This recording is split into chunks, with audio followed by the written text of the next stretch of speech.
हमारे पास relation R in the set A 1 2 3 4 5 6 हमारे पास सेट ए रखा है जिसमें 6 एलिमेंट्स हैं और रिलेशन आर हमें गिवन है y is divisible by x।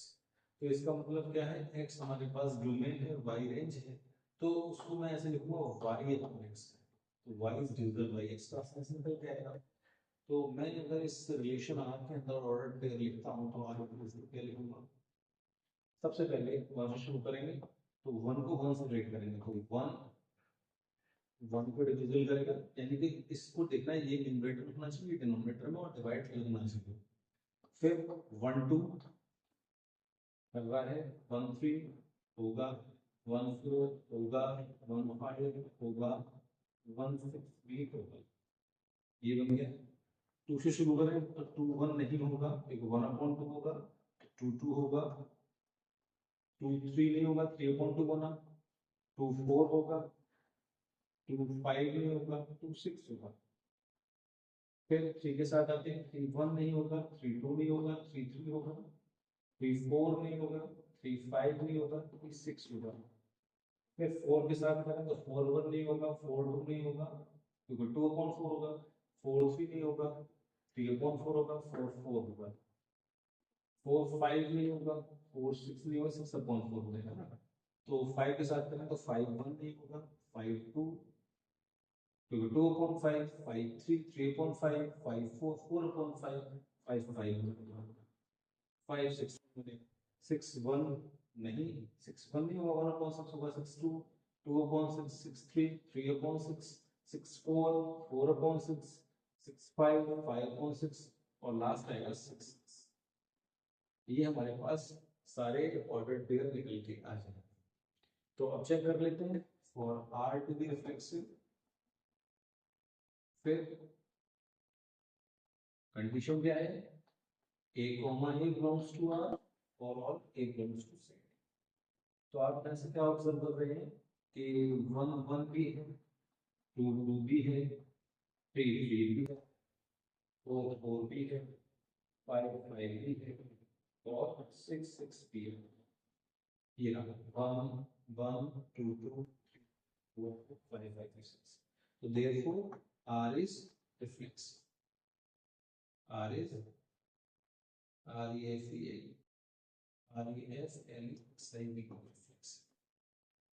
Now for R to be symmetric,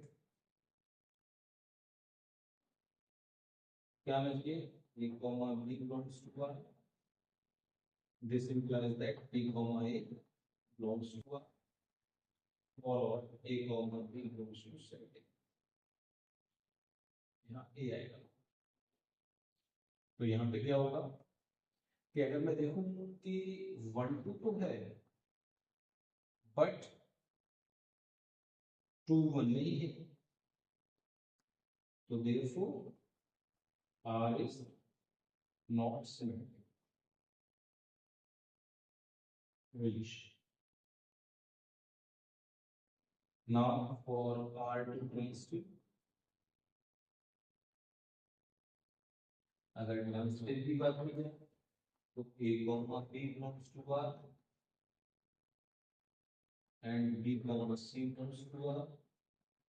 This implies that c belongs to R और a comma b comma c belongs to set A। तो यहाँ से अगर मैं बात करूँ तो देखूंगा, जैसे मैं पहला ले लेता हूँ 1 1, तो 1 1 के साथ 1 3 है, तो 3 1 बन रहा है।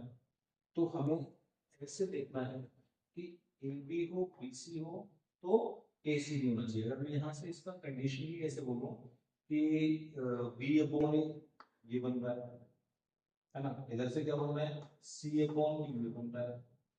तो अगर बी अपॉन ए का वैल्यू मैं लैम्डा मानूं, सी अपॉन बी का वैल्यू अगर म्यू, और मैं यहाँ से वैल्यू को अगर चेंज करता हूँ, चलो ये कर लेता हूँ मैं, तो बी इक्वल्स टू क्या आएगा ए लैम्डा और सी इक्वल्स टू आएगा बी म्यू। तो अगर मैं बी का वैल्यू यहाँ पुट करता हूँ तो सी इक्वल्स टू क्या हो जाएगा ए लैम्डा म्यू। तो यहाँ से क्या बन जाएगा C upon A equals to lambda mu. तो इसका मतलब क्या निकल रहा है कि सी भी डिवाइड करेगा इसे, ये एग्जिस्टेंस कर रहा है, ये मेरा सेकंड फॉर्म हो गया। अगर मैं इसके अकॉर्डिंग देखूं तो क्या देखूंगा, मैं ऑब्जर्व करूंगा कि अगर 1 1 है 1 2 है तो 2 अपॉन 2 1 भी होगा, ओ सॉरी 1 2 भी होगा। तो मैं ये लिख लेता हूँ 1 1 belongs to R and 1 2 belongs to R. This implies that 1 2 belongs to R. मैं कोई और भी एग्जांपल ले सकता हूँ, जैसे मान लीजिए मैं ले लेता हूँ ये वाला 1 3 3 6। तो अगर मैं बोलूँ 1 3 belongs to R and 3 6 belongs to R, तो यहाँ से मुझे क्या मिलेगा 1 6 belongs to। तो इसका मतलब क्या होगा, therefore R is। तो इसका मतलब क्या हुआ कि ये दिया गया रिलेशन है ना, ये हमारे पास रिफ्लेक्सिव है, ट्रांसिटिव है, बट सिमेट्रिक नहीं।